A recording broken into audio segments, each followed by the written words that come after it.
Kagabi? Ito na? Ayaw, kala ko budget eh. Okay. So, KRTM means Korean Royal Technical Management Corporation. So, KRTM.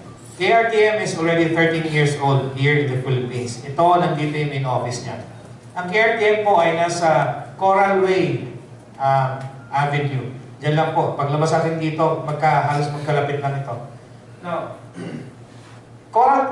KRTM, ang KRTM po eh, sila yung nakapatent ng hedging. Kagabi may kausap ako. And yung kausap ko kagabi, alam na alam nila yung hedge, yung meaning ng hedging. Ang hedging pala, ginagamit pala talaga sa commodities. Ang hedging is being used in commodities. Ang pag-hedge pala is kukunin mo yung, you get the patency, you get the exclusivity. No? Para makontrol mo yung presyo ng isang commodity or isang currency or just like in digital currency.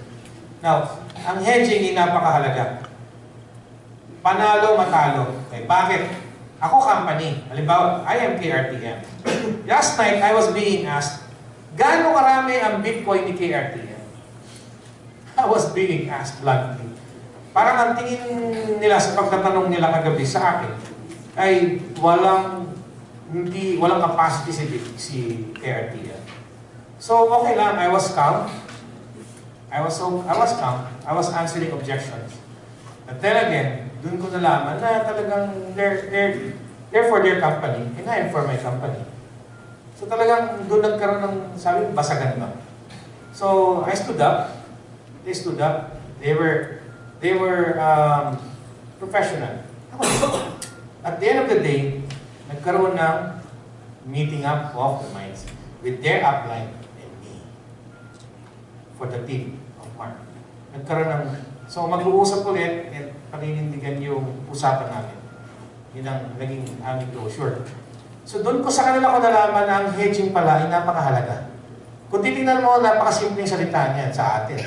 Pero when it comes to people who do commodity trading, ang hedging ay napakahalaga. Binibili po ang hedging. Milyon-milyon po ang halaga ng hedging. So tayo, nakakuha tayo ng exclusivity and patency ng hedging of Bitcoin worldwide. Okay? Now, what is hedging? Ito yung naging problema. The problem with Bitcoin, I'm sure yung iba hindi familiar sa Bitcoin. Ang problema kay Bitcoin is yung fluctuation. Kaya sabi ko kanina, panalo, matalo. Panalo ang isang company na nag-hedge ng Bitcoin. Hindi iba yung hoarding ha. Okay. Hedging ng Bitcoin. Panalo yung company na yun na may nag-hedging ng isang commodity pag nag-shoot up yung commodity na hawak niya. Mas lalong yung mayaman yung kumpanya na sinasandalan mo o dinidikitan mo, mas lalo kang nagkakaroon ng pera. Mas lalo kang kumikita. Kasi bakit? Mas lalong napoproteksyonan yung investment mo o yung binili mo sa kanila o yung pinasok mo o yung kinuha mo sa kanila. Mas lalo kang nagkakaroon ng pera sa bulsa.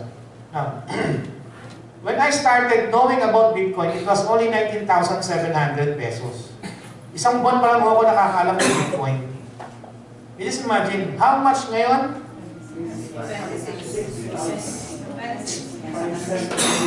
25.7 plus? 26. Just imagine. Sabi kagabi, may nagtanong sa akin isang araw, ang Bitcoin ba, from Charles T. Meron din silang invite, Bitcoin. This is not billion. It's not billion, it's Bitcoin. 1 Bitcoin is equivalent to peso 26,000 pesos. And may nawalan kila Charlie ng 9 Bitcoins. Na-hack yung kanyang Bitcoin wallet. Aray ko!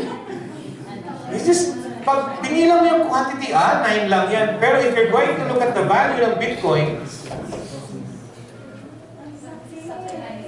tama? Now, kagabi may kausap ako, I forgot who, yung isang sa phone. Ang slogan natin is, not slogan, this is our mindset. Save. Sabihin nyo nga, save. Save. Bitcoin. Save tayo ng Bitcoin. mas mataas ang appreciation niya kumpara sa mga property sa real estate. Yes. Galing. So, protektado tayo kay TRTM. Now, what is shared service? Ginaling ko na. You can go forward, Mary. Okay. So, go. Fill it up. Yeah. Ano ang beauty ng hedging? Ang company natin also has the remittance services. Are you familiar with ML Williams, Cebuana? Meron po tayo. Bukod sa banking system ni FX, meron tayong remittance service. From within our, actually hindi sorry. It's not only within our company. Kasi bakit? Boy, napatunayan mo to. Jola, napatunayan niya. And some of us napatunayan to. From our FX system, pwede kang magpasa ng Bitcoin to every qualified and legal coin wallet in the whole world. Kung illegal tayo, kung scam tayo, hindi mo pwedeng gawin yun. Kasi bakit? Hindi ka papatulan. Hindi ka makakakonekta sa blockchain na una ko. Now, ang maganda, safety. Yung safety ng ating pag-transfer, pag-hawak ng yung security ng Bitcoin sa ating company. And ito, yung convenient. Yung convenience. Sabi ko nga, you don't need to bring lots of money na nasa bag mo pa, or nasa wallet mo, or nasa sa kotse mo, o naka-crate. Hindi. Ilagay mo lang sa cellphone mo, smartphone. Di ba? 26,000, napakadami. Pero 1 Bitcoin nasa loob ng smartphone. Ganun na po ngayon. I'm sure yung mga nasa edad namin, level namin, hindi masyadong verse dito, magugulat lang kayo. Now, all you need to do is to open your mind, open yourself to Bitcoin. Yun lang yun. Walang iba. At ang Bitcoin worldwide. Ha? Ito yung ating lisensya. We are registered in the Philippines. Ito yung ating office. No? Sa 6th floor. Dito, yan. Ito yung labas. Kasi nung time nyo, hindi namin nakunan yung loob. Ngayon, nakunan na. No? Sige. So, si Sir Jonel, sa front desk ng Fly Ace Building, Corporate Center, nasa 2nd floor na kami. Nasa 6th floor. So, dito kita mo yung FX system, yung office doon. Ayun, office ng FX. Nandito yung office ng KRTM. KRTM. Ang naging problema namin, yung language barrier. Pero, nung magkaintindihan na, mag-bridge na yung gap, oh, grabe. KRTM is, we're the fourth. We are the fourth. Pang-apat tayo na bansa na binuksan. Una ang Korea, and then China, and then Japan. Bago sila lumanding ng Pilipinas. Tapos, pagbukas ng Philippines, binuksan na rin nila ang US, particularly State of California. And recently, binuksan nila ang Indonesia. Bukas na rin po Indonesia. Habang kung nakita niya, nag-encode. Kagabi nung nakita natin, sino yung kasama ko? Spain. Encode na naman ng Spain, no? Ayos, no? Spain, no? Sunod-sunod, nagbubukas na ng South Africa. We are going global. And last night, hindi ako pinatulog sa kakao. Sa kakao talk. Sino yung kakao talk dito? Katok. Sa totoo lang, alam niyo kung saan yung mga nagkakakao talk? Korea. Filipinos from Korea. Gulat ako. Yeah? And, ito na. Yan yung logo ng Bitcoin. Okay, sa pamalan. Bitcoin is a form of digital currency created and held electronically, created or mined since 2009 by an unknown individual under a pseudonym Satoshi Nakamoto. Okay? No one controls it.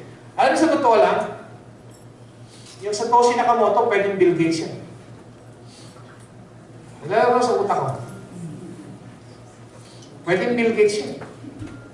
That's his way. Kasi, okay, segue. There are only 5 families who controls the whole financial system in the whole country, the whole world. Ford, Rockefeller, the Morgans, 5 yan. Yung 5 na yan, sila may-ari ng Federal Reserve Bank. Ang Federal, tanongin ko kayo, sino may-ari ng Federal Reserve Bank sa US? Sino? Sige. One guess, sige. Sino? Should be. Sino? It's a private institution. It's a private company owned by these 5 families. Even the World Bank, even the IMF, ang may-ari, sila pa din. Microsoft, they don't own Microsoft. Bill Gates owns Microsoft. Remember, it was Bill Gates. Pero ang history niya, di ba na ginaya niya ng kay Steve Jobs yung Microsoft? Ha? Oh. Rothschild. Galing. Rothschild. Thank you. Galing. Meron yan. Ang nag-expose sa kanila, yung may-ari ng Procter & Gamble, yung nag-iisang tagapagmana sa buong mundo ng Procter & Gamble. Na sinasabi nilang devil or yung Antichrist, hindi. Lumutang na siya. Ba't ang Antichrist? Sabi niya. Siya nag-expose. Now, Bill Gates. Possible yan eh. Because this is digital world. Now, may nagtanong sa akin, saan biniprint ang digital, ang Bitcoin? Wala yan. You cannot see Bitcoin, but it's there. Meron na nakahawak ng hangin. Meron na. Wala no. But it's there. Do you believe me? Meron na nakahawak kay God, but you feel Him. Isn't it? That's the power of Bitcoin. I'm not saying it's God, no? So, yung Bitcoin, hindi mo nakikita, pero tremendous ang power niyan. You can buy now. Now, here, may tumatanggap dito sa buong, dito sa mga walang Bitcoin. Meron. 7-Eleven, meron. Cebuana, pwede din. Emily William, pwede. Tanggap ang Bitcoin. Kayo lang, hindi nakakatanggap. If you save Bitcoin, tinan nyo ha, nag-save, Ma'am Heidi, taas ang kamay. Kaway lang konti, kaway. Si Ma'am Heidi na sumali, hindi siya nagpurong sulong. First time ko siya na-meet, pang! Kasi bakit? Naniwala siya eh. It's digital currency. And Bitcoin is there. Kaya nga ako gusto ko tinuturuan ko namin si Sheila. Yung anak niya, may sariling parlor. Entrepreneur yan. They spend millions sa parlor. Ito lang bibigay, ito lang. Just one package, they got. Pero yung Bitcoin na mapuputos na Bitcoin nun, grabe. Kaya nga, save Bitcoin. Ako yun na, save Bitcoin. Magpo 40,000-50,000 ha. July ha. Aabot pa na 60 ha.